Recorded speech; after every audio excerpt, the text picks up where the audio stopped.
I discovered a pattern of fraudulent transactions while working as a junior analyst. When I showed my boss the evidence, he looked nervous. "These clients are too valuable. Let it go," he ordered. The next day, I was laid off for restructuring reasons. I cleared my desk without protest. On my way out, I made one final stop.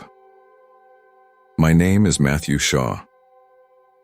I was 28 years old and had been a junior financial analyst at Westbrook Investment Partners in Denver for just under 2 years. I spent most days with my head buried in spreadsheets looking for discrepancies that others might miss. I wasn't exceptional at office politics. I rarely joined happy hours. What I was good at was numbers. Numbers don't lie, and patterns don't hide if you know where to look. That's why the Harley Group accounts bothered me. Small inconsistencies at first. Invoice amounts that didn't match our records. Payment routing numbers that cycled through the same 3 destinations. Vendor names that appeared legitimate but had no websites, no addresses I could verify. Curtis Brandt was my direct manager. Nice corner office, expensive golf clubs leaning against his credenza. When I knocked on his door that Tuesday afternoon, folder tucked under my arm, he waved me in without looking up from his computer. "What's up, Shaw?" I placed the folder on his desk. I found something strange in the Harley accounts. His eyes flicked to the folder, then back to me. Strange how? I pointed to the highlighted sections. "These transactions are going through shell companies. Same routing patterns, same inflated amounts. It's systematic." Curtis flipped through the pages, his expression hardening with each turn. When he closed the folder, his hand lingered on it for a moment too long. "These clients are too valuable. Let it go," he said. I didn't argue, just nodded. Understood. What he didn't know was that I had already created digital copies of everything.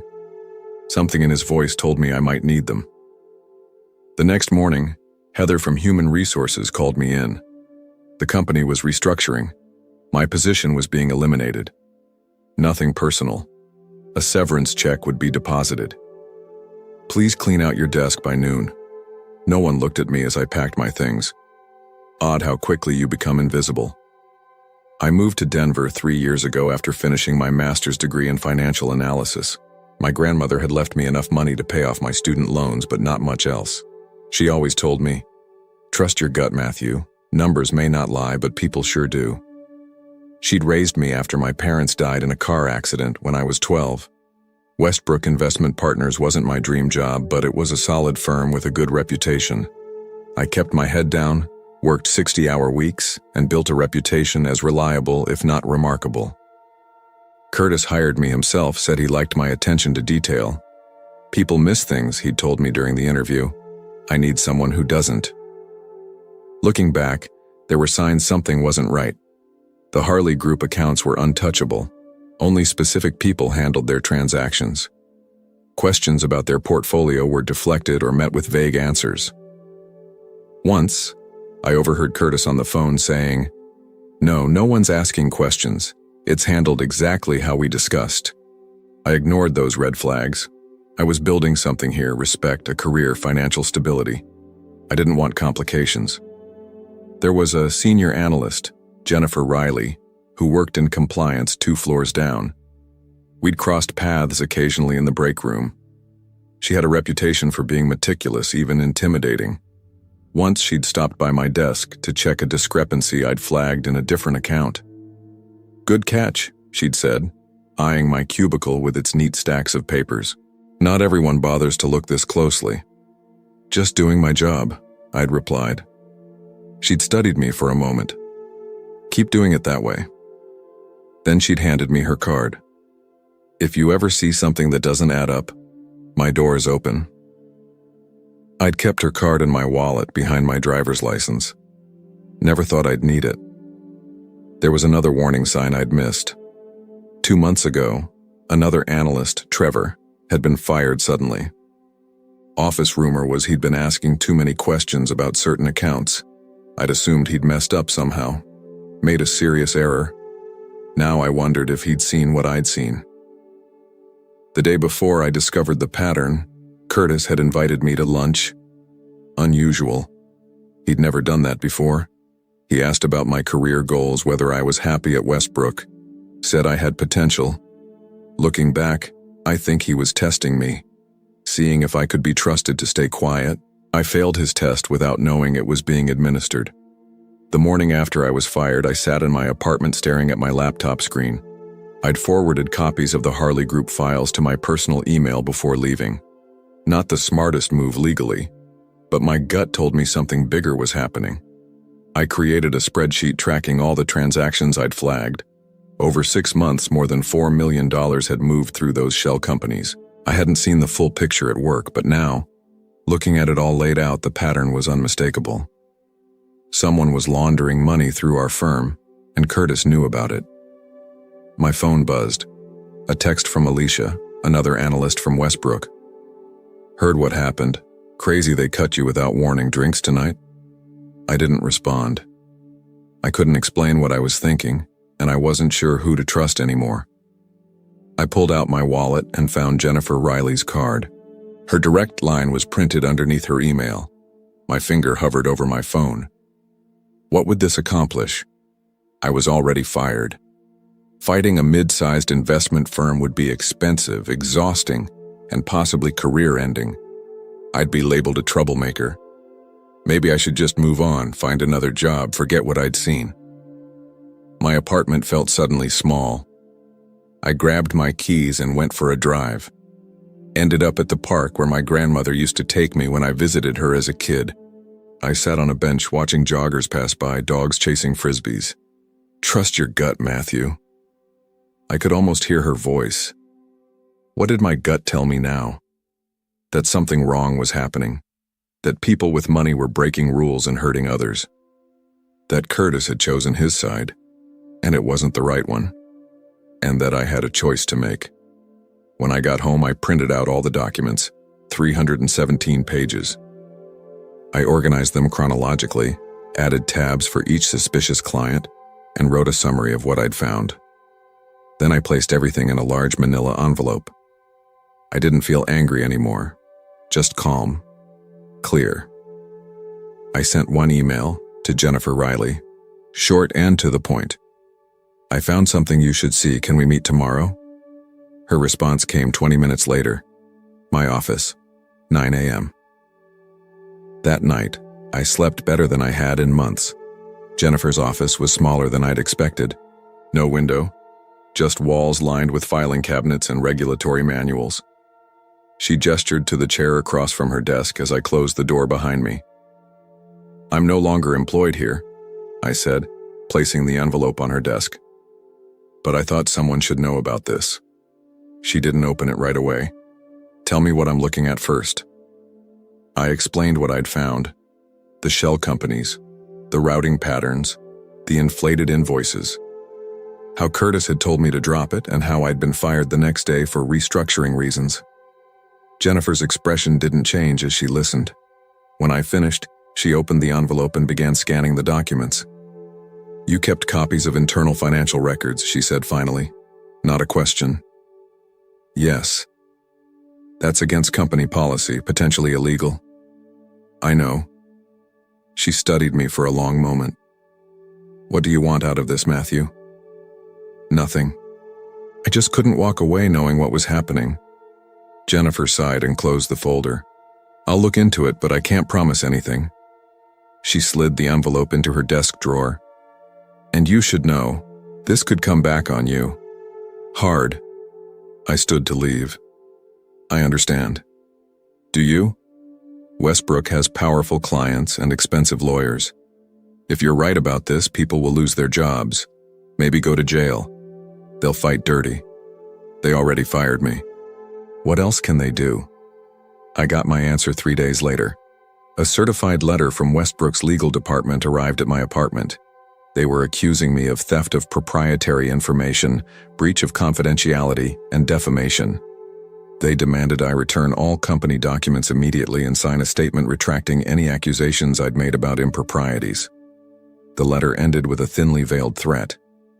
Failure to comply would result in pursuing all available legal remedies. That afternoon, my phone rang. Unknown number. Matthew, it's Curtis. We need to talk. My heart pounded, but I kept my voice steady. I don't think that's a good idea. Look, things got out of hand. I know you're upset about losing your job, but this isn't the way to handle it. If you drop this now, we can work something out. Maybe even get you back on the team. What team would that be, Curtis? The one that looks the other way while clients launder money? Silence on the line. Then, you have no idea what you're talking about, or who you're dealing with. These people... He stopped himself. Just meet me for coffee. 15 minutes. No thanks. You're making a mistake, Shaw. A big one. After I hung up, I called a lawyer. The consultation fee was almost a full day's pay from my old salary, but I needed to know where I stood. The attorney, Elaine Donovan, specialized in corporate whistleblower cases. She listened to my story without interruption. You've put yourself in a precarious position, she said when I finished. But if what you're saying is true, there are protections for whistleblowers. The problem is proving retaliation when they've couched your termination as a restructuring. So I should just back down? Let them get away with it? She leaned forward. I didn't say that. I said it's precarious. We'll need more evidence linking your termination directly to your discovery. On my way home, I noticed a black sedan parked across from my apartment building. The same car had been behind me when I left the lawyer's office. Could be coincidence, could be paranoia, or it could be that I'd stumbled into something much bigger than I realized. That night, I couldn't sleep. I kept thinking about what Curtis had said. These people. Who was he afraid of? The clients? Someone inside Westbrook? I pulled out my laptop and began researching the Harley Group more thoroughly. They were a private equity firm with investments in real estate, emerging markets, and several industries I'd never heard of. Their CEO was Thomas Harley, a man who rarely appeared in the press and had no social media presence. The company website was sleek but vague about their actual holdings.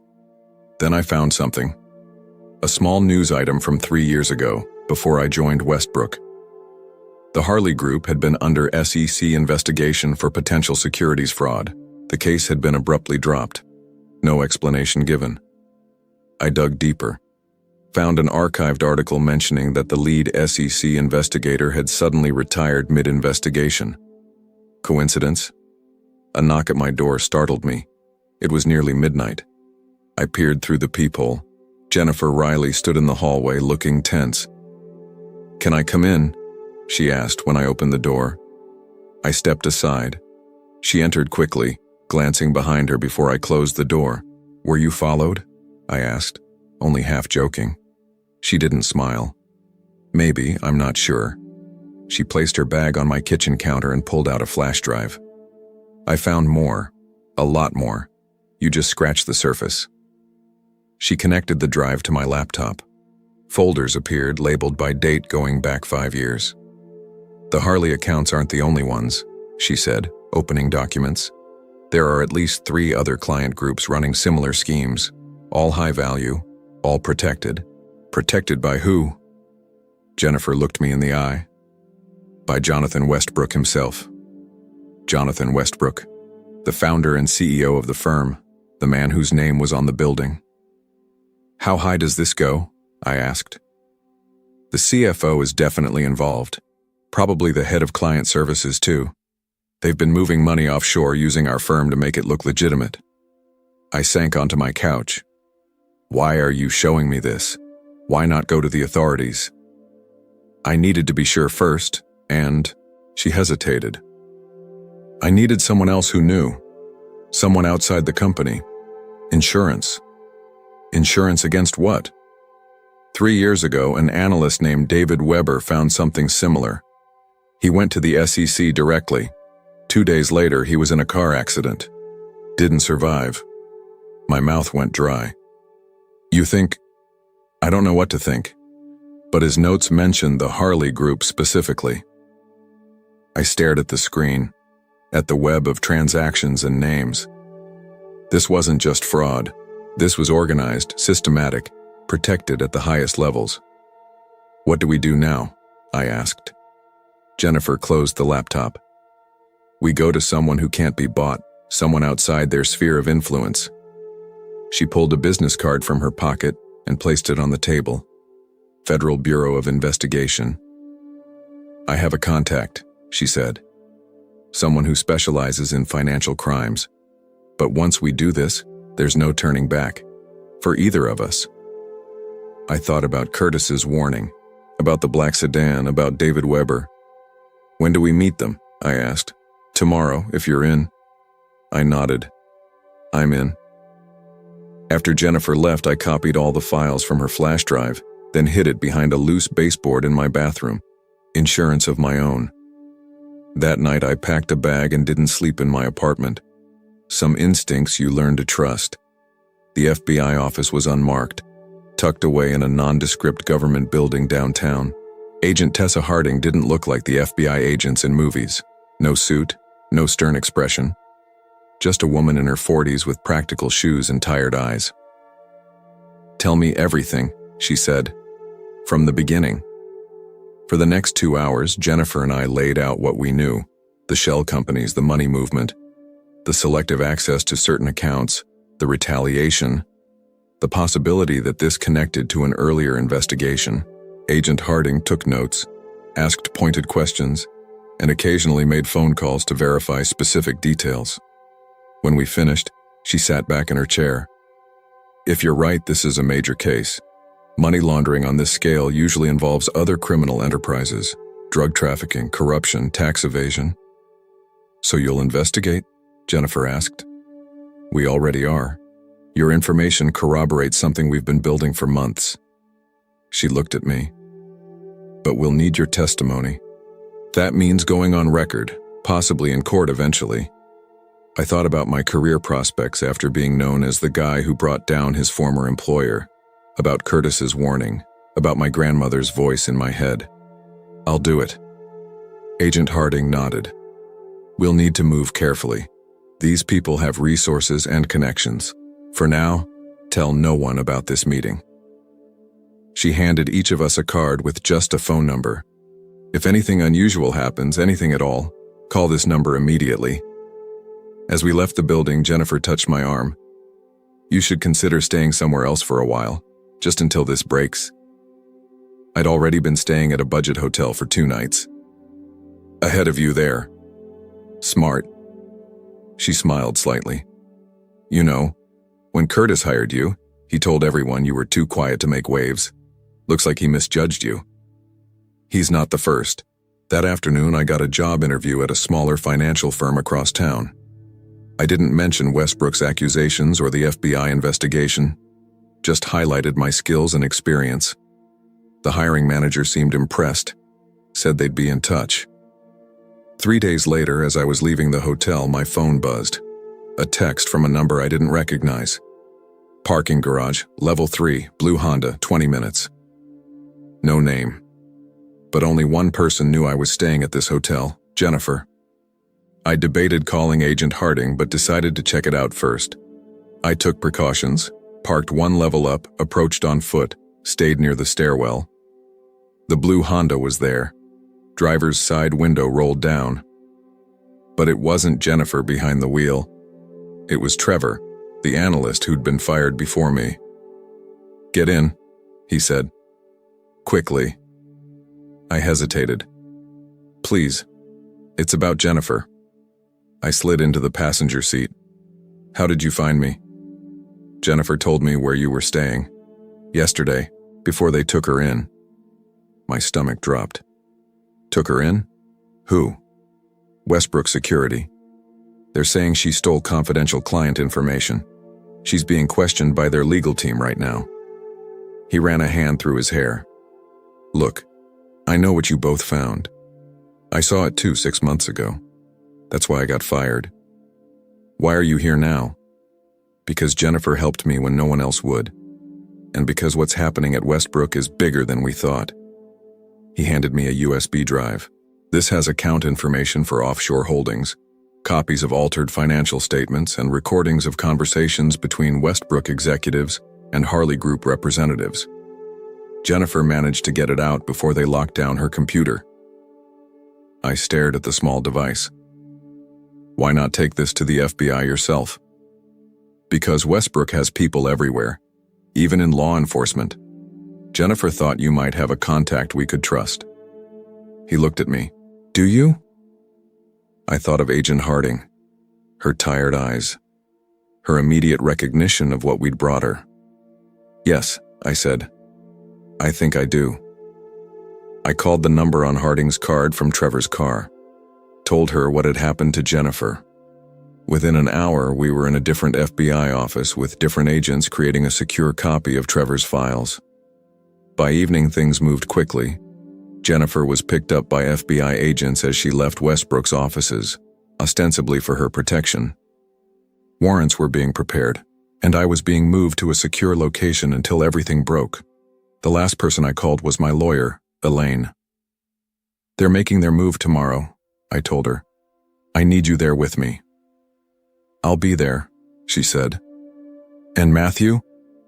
Whatever happens, you did the right thing. That night, alone in an anonymous hotel room provided by the FBI, I thought about how quickly life can change.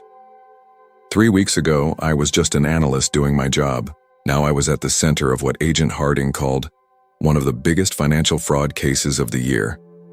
I didn't feel scared anymore, just ready. The raid happened at 9:02 a.m. on a Tuesday. FBI agents entered Westbrook Investment Partners through every available entrance. As they secured the building, other teams simultaneously executed search warrants at the homes of Jonathan Westbrook, the CFO, and 3 senior partners. They also arrived at the Harley Group headquarters in downtown Denver.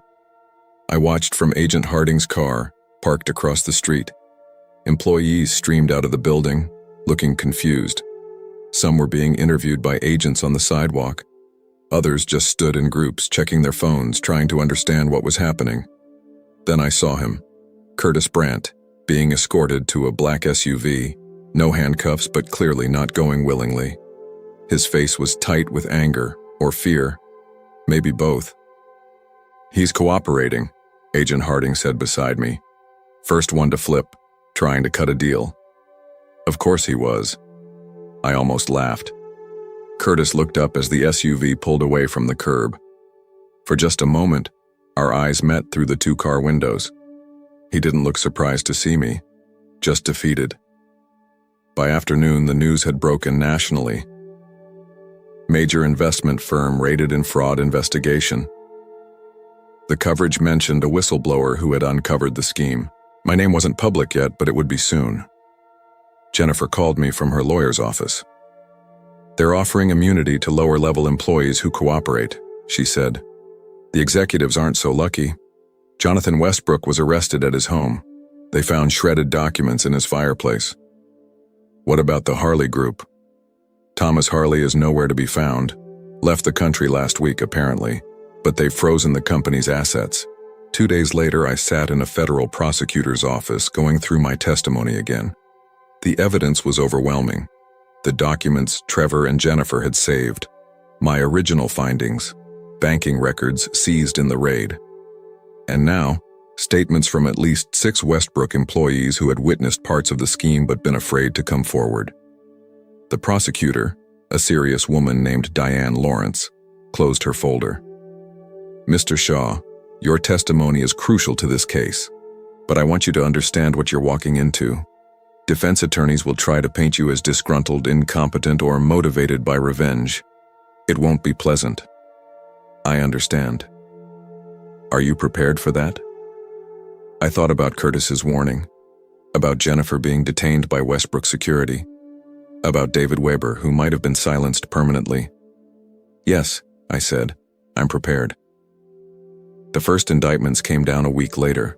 Jonathan Westbrook, the CFO, and 2 senior partners were charged with multiple counts of fraud, money laundering, and conspiracy. Curtis was charged as well, but with lesser charges, thanks to his cooperation. The morning the indictments were announced, I received a job offer from the firm I'd interviewed with earlier. They'd heard about my role in the case through industry channels. The offer came with a significant raise and a direct message from the CEO.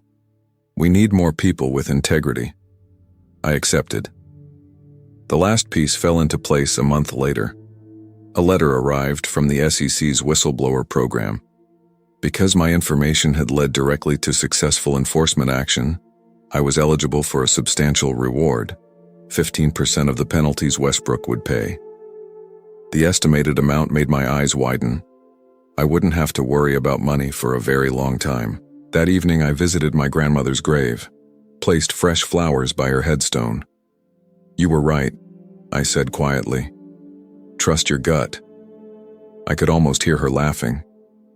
6 months after the raid, I sat in a coffee shop downtown, reviewing quarterly reports for my new employer. My phone buzzed with a news alert. Former Westbrook CEO pleads guilty in fraud case. Jonathan Westbrook had finally accepted a plea deal. He was facing 7 to 10 years in prison, and the company that bore his name no longer existed.